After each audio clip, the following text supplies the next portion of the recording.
Hey everyone, welcome back to another video. In today's video, I'm going to be looking at a couple of different stocks that announced their earnings last week for the second quarter of 2022.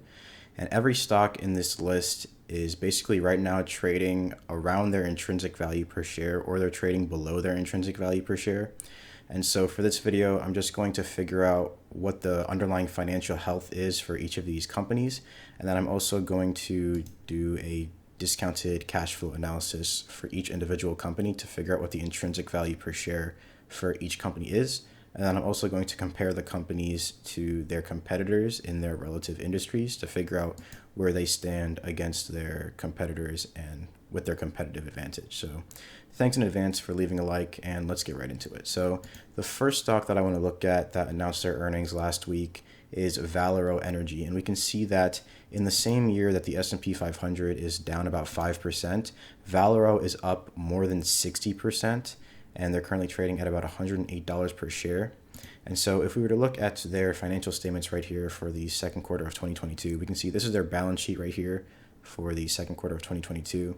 And we can see their total assets came out to be about $64 billion, and the majority of their business, as we can see right here, is financed by debt as opposed to equity. They have total equity of only about $22 billion. So obviously that means that compared to some of the other companies on this list, because most of their business is financed by debt, a lot of their cash flow is going to get eaten away as to them paying down interest payments for the fact that a large portion of their business is financed by debt as opposed to equity. We can also see from Valero Energy's income statement here that their revenues increased pretty substantially year over year, from about 27 billion in the second quarter of 2021 to 51 billion in the second quarter of 2022. So that's pretty massive growth year over year for Valero. It's no wonder that their stock price is dominating the market right now. And then also we can see that their net income increased pretty substantially from about $162 million to $4.7 billion 1 year later. They had earnings per share of about $11.50 or 57 cents per share, which is up from only about 63 cents per share. And then on top of that, if I were to scroll down here to their cash flow statement, we can see that the net cash provided by their operating activities came out to be about $6.4 billion. And then if I scroll down here, we can also see that their capital investments came out to be about $300 million. So they had free cash flow of around $6 billion, give or take, that they could use to redistribute back to their shareholders. And they actually ended up doing a lot of that, as we can see right here. They repurchased about $1.8 billion of common stock in the second quarter, and they paid out about $800 million worth of dividends. So they're definitely returning a lot of value back to their shareholders.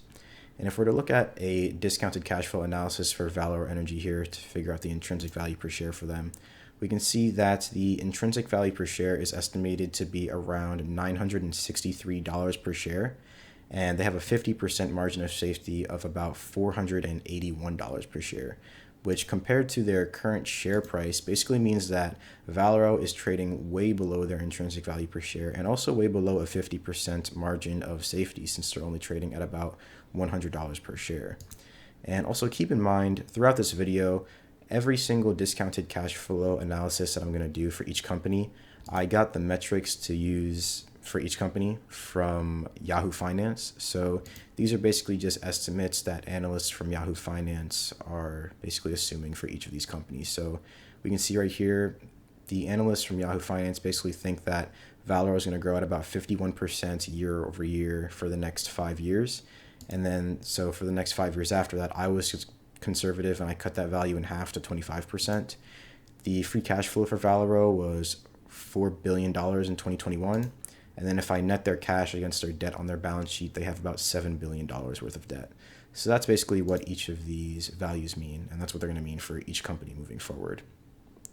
But if we're to look at their competitor analysis on the right side here, we can see I compared Valero to two of their largest competitors, Exxon and Chevron, which are also two companies that made it onto this list that performed really well during the second quarter and are also presenting pretty strong buying opportunities. But as we can see right here for the competitor analysis, Exxon and Chevron both have a gross profit margin of around 20%, whereas Valero's is only 2%. And then also we can see that the net profit margin and the return on assets for Exxon and Chevron are completely dominating Valero. So in regards to where they stand against the other competitors in their industry, it doesn't really look that good for Valero, but compared to their own financial health, compared to the share price they're currently trading at, it looks like they could potentially present a good, strong buying opportunity. So the next stock I wanted to look at that is potentially presenting a really strong buying opportunity that announced earnings last week was Google. And we can see that they're down actually more than the market. The market is down 5%, but Google is down about 12%. And if we were to look into their financial statements here, we can see that their total assets are about $355 billion right now as of the second quarter of 2022. And then we can also see that the majority of their business is financed by equity as opposed to liabilities. And we can also see that their retained earnings increased pretty substantially from the prior period, where they had about $191 billion and now it's sitting at about $196 billion. And so seeing an increase in their stockholders' equity as a result of retained earnings, as opposed to if they were just issuing more shares of common stock, that's definitely a positive because it means that they're not going to be diluting their shareholders. They're mainly just growing their business as a result of positive cash flows. And then right here we can see that their revenues for the second quarter of 2022 came out to be about $69.7 billion, which is up about 13% from $61.8 billion in the prior year. And we can also see that their net income unfortunately decreased from about $18.5 billion to $16 billion. And if we were to actually break down these revenues, I know they don't really have it right here, but I got the breakdown from a different website. And basically of their revenues, about $40 billion of this $69 billion came from Google search, $7 billion came from YouTube ads, and then $6 billion came from Google Cloud, and then another $8 billion came from their Google network and all of the products that they sell. So pretty interesting to see the breakdown. It seems like the majority of their revenue still mainly comes from ads on their main Google website. And if I scroll down right here, we can see their cash flow statement. And we can see that they have about $44 billion worth of net cash provided by operating activities in the second quarter. And also we can see that they repurchased about $28 billion worth of common stock. And they also repaid about $29 billion of debt. So that's really good because it means they're not going to be paying much more in interest payments moving forward. And on top of that, they're returning a lot of value to their shareholders by repurchasing this much common stock. And so next, for their intrinsic value per share, we can see that based on the estimates by analysts from Yahoo Finance, that their intrinsic value per share is estimated right now to be around $212 per share, with a 30% margin of safety of $150 and a 50% margin of safety of about $100 per share. And so compared to that, they're currently trading at pretty close to a 50% to a 30% margin of safety, somewhere in between there. So that's a pretty good buying opportunity, especially considering that Google has a market capitalization of $1.5 trillion. So seeing Google trading at below their intrinsic value per share is definitely an interesting buying opportunity. And then if I were to compare them to their competitors here, their main competitors, Microsoft and Apple, we can see that they all sort of have similar business efficiency. We can see Microsoft seems to have the better profit margins in comparison to the two companies. Google is sort of middle of the pack. And then in terms of return on assets, they all pretty much have decent business efficiency, definitely better than a lot of the other companies that are currently trading on the stock market. And so the next company that I want to look at that's potentially trading at a good buying opportunity right now is Archer Daniels Midland. We can see they're up about 38% over the last year with a market cap of around $46 billion. And if I were to look at their financial statements here, we can see that their net income for the fiscal year 2022 second quarter came out to be about $1.2 billion, and they had earnings per share of about $2.18 per share, which is up from the prior quarter. And then also for their balance sheet, we can see that their total assets came out to be about $61 billion, which is up from $56 billion in the prior period. And we can also see that the majority of their business is financed by debt as opposed to equity. And then right here, their cash flow statement, we can see that they actually had net cash used in their operating activities for the second quarter of 2022. So that's probably not a good sign. Obviously, you want to see that a business is producing positive cash flows. And then in this particular case, that is down from about $3 billion of cash provided by their operating activities in 2021. And then on top of that, we can see that for their financing activities, they repurchased about $200 million worth of common stock, and they paid out cash dividends of about $450 million. And so now for their intrinsic value per share, we can see that it's estimated to be about $123 per share with a 50% margin of safety of $60 per share. So they are trading below their intrinsic value per share right now at about $82 per share, which that coupled with the fact that they're up about 40% over the last year means that they could potentially present a good buying opportunity, especially considering the fact that this business isn't really in the oil business, and a lot of oil companies right now are definitely up due to a lot of the things that have been happening in the economy over the last year. But Archer Daniels isn't really an oil company, and so to see that they are also outperforming the market is an interesting opportunity in comparison to some of the other opportunities on this list. And so the next stock I want to look at is Meta Platforms, the parent company of Facebook. We can see that although they're one of the biggest and one of the most successful companies in the world, their stock price is down over 50% over the last year. So that could potentially be maybe like a once-in-a-lifetime buying opportunity, or definitely could be a red flag for Meta moving forward. Right here from their financial statements, we can see that their balance sheet shows that their total assets come out to be about $169 billion, and the majority of their business, just like Alphabet, is financed by equity as opposed to debt. So they're not going to be taking on as much in interest payments as some other companies. And then right here, we can see that unfortunately, year over year, their net income has declined slightly from $10 billion to $6.6 billion. So that's a decline of about 36%, which is definitely not a good sign. And if I scroll down a little bit here, we can see their earnings per share came out to be about $2.46 per share, which is down about 32% year over year. So Meta Platforms is not looking too good right now in terms of their underlying financial health, but we'll see what that holds for the company in the future. And then right here for their cash flow statement, we can see that they had net cash provided by operating activities of about $26 billion. And then from their financing activities, we can see they repurchased $14 billion worth of common stock. So that's a ton of value returned back to their shareholders. If we look at their intrinsic value per share, we can see it's currently at around $245 per share with a 50% margin of safety of about $122 per share. So compared to their current share price, it means that they're currently trading at around a 30% margin of safety relative to their intrinsic value. And then if I scroll to the right here, we can see compared to their competitors that their profit margins are actually way better than the rest of their competition. Gross profit margin of 80% compared to the industry average of around 40 to 50%. So it seems like compared to their competitors in terms of business efficiency, they could present a good buying opportunity, but we saw based on their financial health that in terms of competing with themselves, they aren't really putting up as good of numbers as they were in the prior year. And so the next company I wanted to look at is Etsy. And Etsy is actually a stock that I covered a couple of videos ago. And when I covered it, they were trading at about $70 per share. And since then, they have exploded and they're up over $100 per share. So that's pretty interesting to see. And that being said, they're still down from their all-time highs of around $300 per share. And so for Etsy, we can see that their total assets come out to be about $3.6 billion compared to $3.8 billion in the prior period. And then we can also see that a very large, very substantial part of their business is financed by debt with about $3 billion of liabilities compared to only $500 million of stockholders' equity. And then from their income statement, we can see that their revenue was about $585 million, which is up about 10% year over year from $528 million.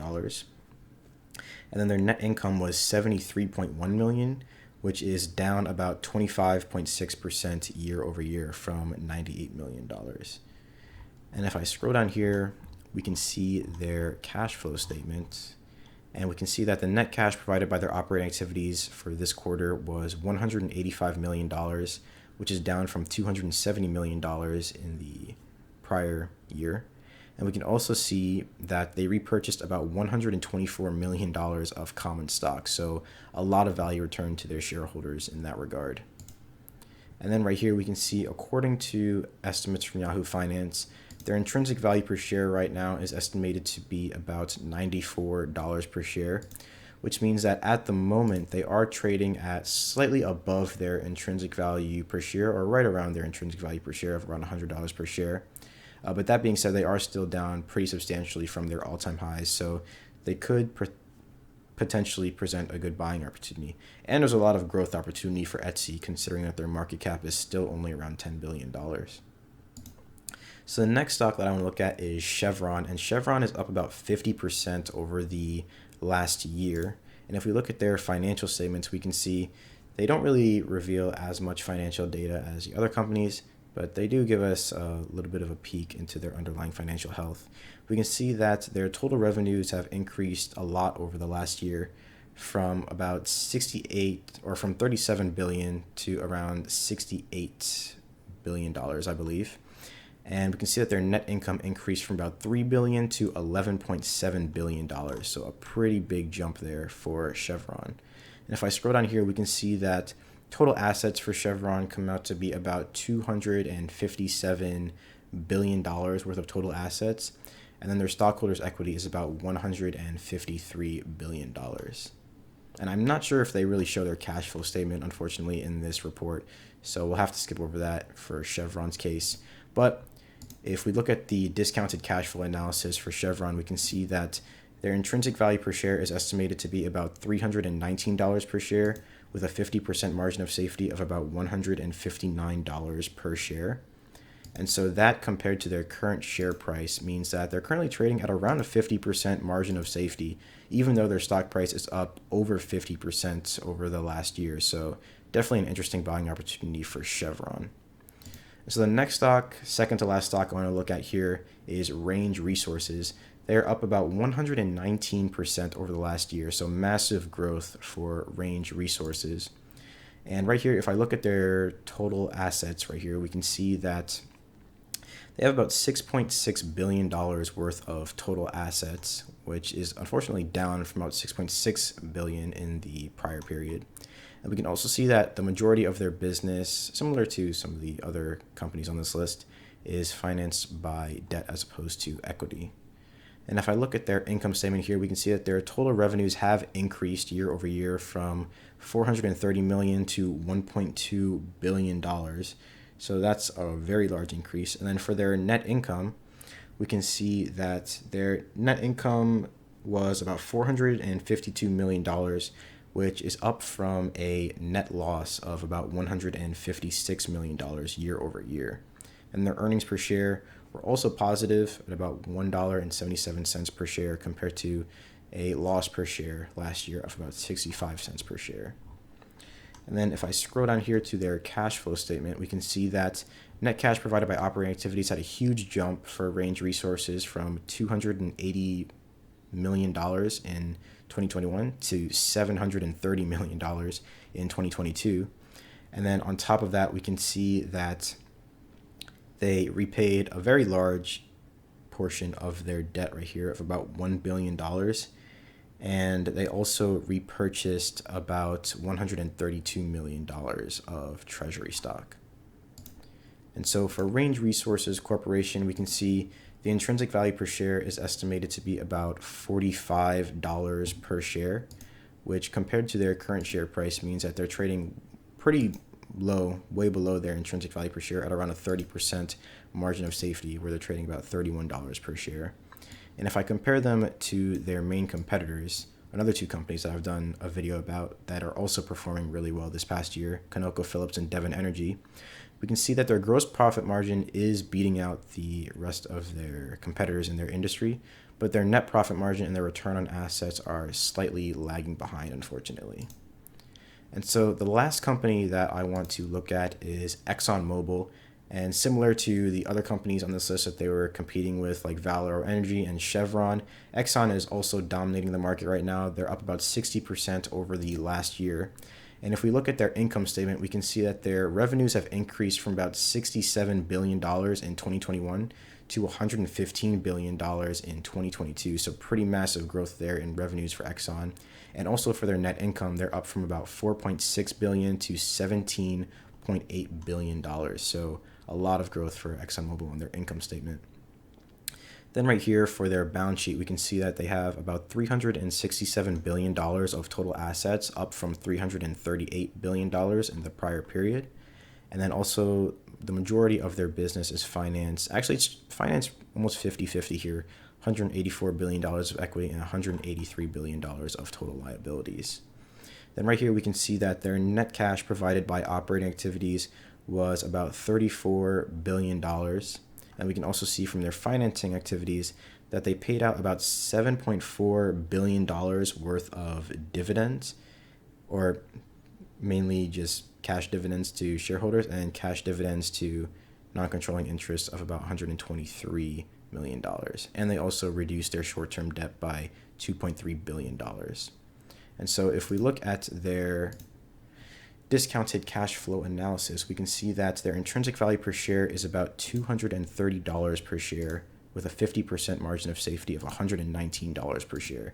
So they're right now trading at below a 50% margin of safety, even though their stock price is up about 60% over the last year. So that could definitely be a strong buying opportunity for Exxon. And we already saw this because we're looking at this for Valero, but compared to the rest of the industry, Exxon is pretty much dominating in gross profit margin, and then they have around similar return on assets compared to their main competitor, Chevron.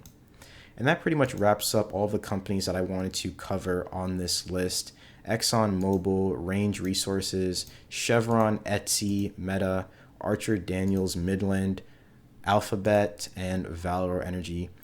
A lot of these stocks are beating out the market in terms of stock performance over the last year. They all have pretty strong financial health, except for Meta. Meta still has strong financials, but not really in comparison to their year-over-year results. But I would definitely love to know what everyone watching this video thinks about the stocks that I covered in this video. A lot of these stocks are presenting really strong buying opportunities, so if anyone is planning on buying any of these, let me know in the comment section down below. I'd love to talk about it. Leave a like on the video, subscribe to the channel, and I'll see everyone in the next one.